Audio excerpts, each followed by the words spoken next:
பக்கங்கள். Hi friends, இது மாலிகாவின் கேளுங்க கதை கேளுங்க. மானஸ் எழுதிய விழி தாண்டிய கனவே, அத்தியாயம் 12. ஒரு வருடம் கடந்த நிலையில் திருச்செல்வம் மீண்டும் நகுலனின் பெற்றோரை காண விழைந்தார். நகுலனை பற்றி விசாரித்த வரையில் அவருக்கு திருப்தியாகவே இருந்தது. போதாததற்கு ஆரா வேறு அடிக்கடி ஆதிராவுக்கும் நகுலனுக்கும் திருமணம் செய்வதை பற்றி என்ன முடிவு செய்தீர்கள் என்று கேட்டுக்கொண்டே இருந்தாள். பாப்பாவுக்கு இந்த இடம் ரொம்ப பிடிச்சிருக்குன்னு நினைக்கிறேன் ஆதிமா, அதான் திரும்ப திரும்ப கேட்டுக்கிட்டே இருக்கா. தெரியும் டாடி, அதனால தான் இன்னும் எனக்கு பயமாக இருக்குது. பையன் நல்லவன் தானான்னு 1க்கு 10 தடவை விசாரிச்சுக்கோங்க டாடி என்றாள் ஆதிரா கவலையோடு. அதெல்லாம் பயப்பட வேண்டாமா, நான் நல்லா விசாரிச்சிட்டேன். சரி டாடி, அப்புறம் உங்கள் இஷ்டம். திருச்செல்வம் அண்ணாமலையையும் மணிமேகலையையும் சந்தித்து பேச மீண்டும் மணிமேகலை அதையே தான் கேட்டார். ஆதி, உனக்கு நகுலனை பிடிச்சிருக்கா? ஆதிராவின் கையை பிடித்து அவள் முகத்தை படித்தவாறு அவர் கேட்க மென்மையாக புன்னகைத்தாள் ஆதிரா.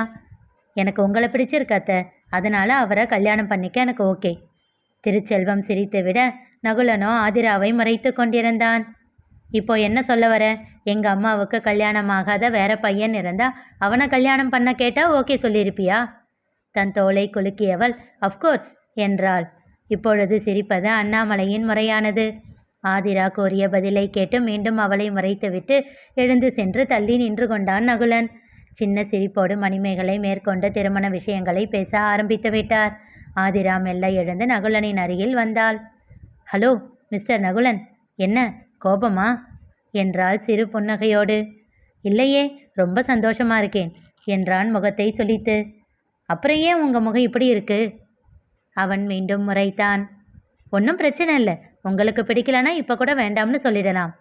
அடக்கப்பட்ட சிரிப்போடு ஆதிரா கூறினாள். திமிரு உனக்கு என்றான் நகுலன் கோபமாக.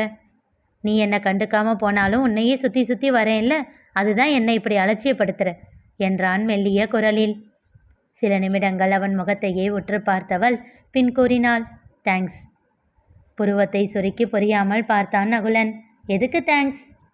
3 வருஷம் உங்களை கண்டுக்காமல் இருந்தாலும் விடாமல் என்ன லவ் பண்ணதுக்கு. உங்களோட லவ்வுக்கு சம்மதம் சொல்லலைனாலும் என்னை கல்யாணம் பண்ண உங்கள் அப்பா அம்மாவை கூட்டிகிட்டு வந்து சம்மதம் பேசினதுக்கு. எங்கள் அப்பா யோசிக்க டைம் கேட்டப்போ அதுக்கான ஸ்பேஸ் கொடுத்ததுக்கு. இப்போவும் உங்களை பிடிச்சிருக்குன்னு நான் சொல்லலைனாலும் என்னை கல்யாணம் பண்ண ரெடியாக இருக்கிறதுக்கு. சிறு புன்னகையோடு அவள் சொல்வதையே கேட்டுக்கொண்டு நின்றிருந்தான் நகுலன். இதை எல்லாத்தையும் விட பெரிய விஷயம் ஒன்று இருக்குது. அது நீங்கள் ஆரா மேலே வச்சிருக்கிற பாசத்துக்கு. அவன் முகம் உடனே கனிந்தது.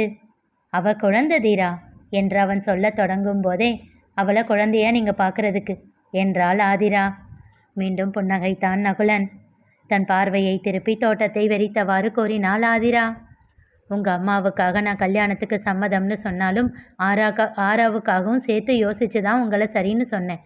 எனக்கும் அப்பாவுக்கும் அவளை எப்படி ஹேண்டில் பண்ணுறதுனே தெரியாது. சின்ன குழந்தையா ட்ரீட் பண்ணி அவளை பார்த்துக்கவும் முடியாமல், பெரியவளாக நினச்சி அவளை டேக்கிள் பண்ணவும் முடியாமல் நாங்கள் எப்போவும் திண்டாடுவோம். பட் உங்ககிட்ட அவள் ரொம்ப ஈஸியாக மூவ் ஆகுறா. அதுக்கு காரணம் நீங்கள் அவன் மேலே வச்சிருக்கிற பாசம். எனக்கு ஒரே ஒரு ப்ராமிஸ் பண்ணுவீங்களா?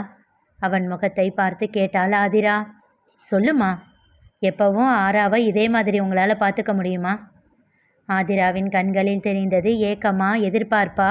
அவன் நிச்சயமாக சத்தியம் செய்வான் என்ற நம்பிக்கையா, இல்லை அனைத்தும் கலைந்த கலவையா என்று புரியாமல் அவன் முகத்தையே பார்த்து கொண்டிருந்தான் நகுலன்.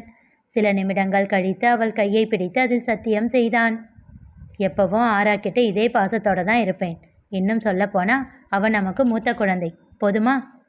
அவன் சத்தியம் செய்த கையை அப்படியே கெட்டியாக பிடித்து சட்டென்று அதில் முத்தம் வைத்தாள் ஆதிரா. திகைத்து போய் நின்று விட்டான் நகுலன். என்ன என்றால் தன் புருவங்களை உயர்த்தி. அதில் இன்னும் போதை கொண்டவன் செயலற்று அப்படியே நின்றான். ஆதிரா, மணிமேகலை அழைக்க, இதோ வரேன் அத்தை என்றவள் நகுலனை பார்த்து யாரும் அறியாவண்ணம் கண்ணடித்து விட்டு சென்றாள். தன் நெஞ்சின் மேல் கையை வைத்து கொண்டான் நகுலன். அடிப்பாவி, இப்படி ஷாக் மேலே ஷாக் கொடுக்கிறாளே நகுலா, உஷாராய்கொடா என்று தன்னைத்தானே நிலைப்படுத்தி கொண்டு அவனும் தன் தந்தையின் அருகில் சென்று அமர்ந்து கொண்டான். நிச்சய தேதி குறிக்கப்பட்டு பிறகு அந்த நாளில் திருமணத்திற்கான தேதியும் முடிவு செய்யப்பட்டது.